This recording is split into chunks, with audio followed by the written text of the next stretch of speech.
বন্ধুরা, পেঁয়াজটা এরকম লাল লাল করে ভাজি করে নিয়েছি। এখন ওই তেলের মধ্যে, আমি আর তেল দেব না, তেলের মধ্যে একটু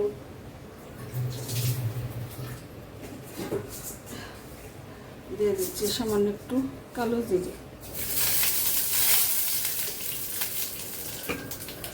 কালো জিরে দিয়ে আমটাকে দিয়ে দিচ্ছি, হয়ে গেছে। চিনাবাদামটা দিয়ে একটু লাল করে ভেজে নেব।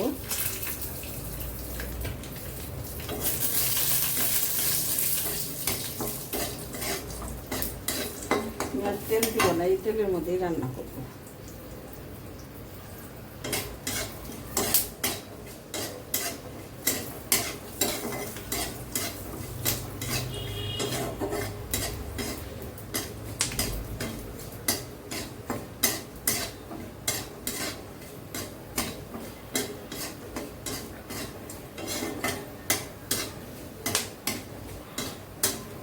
ভেজে নিচ্ছি, তারপর আমি সুইট কর্নটা দিয়ে দিই।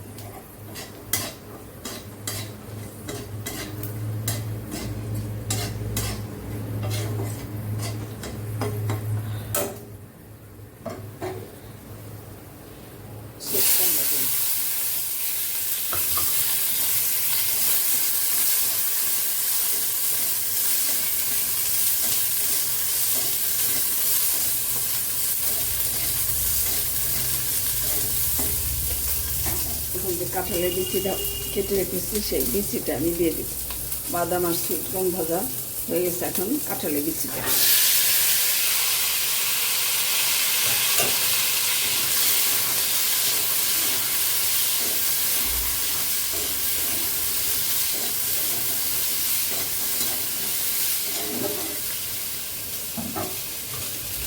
ছোলাটা দিয়ে দিচ্ছি। ছোলাটা সেদ্ধ করে আমি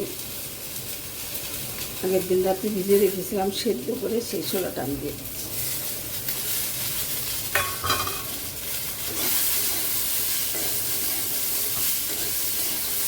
একটু সামান্য একটু নুন দিয়ে দিচ্ছি, পরিমাণ মতো নুন দিয়ে দিচ্ছি।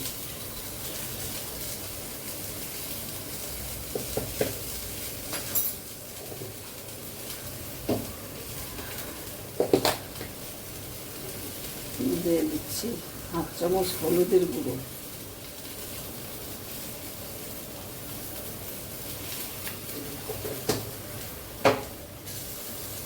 তুলে নিয়ে এখন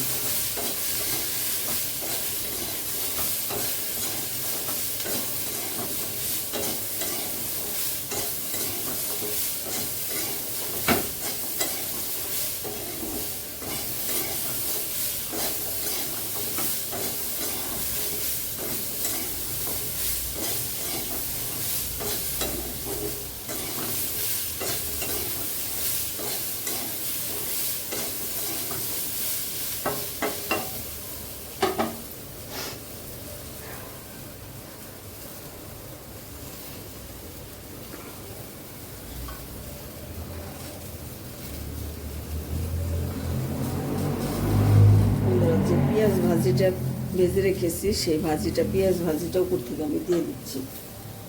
এবারে ঢাকা দিয়ে রাখলে এই পেঁয়াজের রসে এই কাঁঠাল বিচি সেদ্ধ হয়ে যাবে।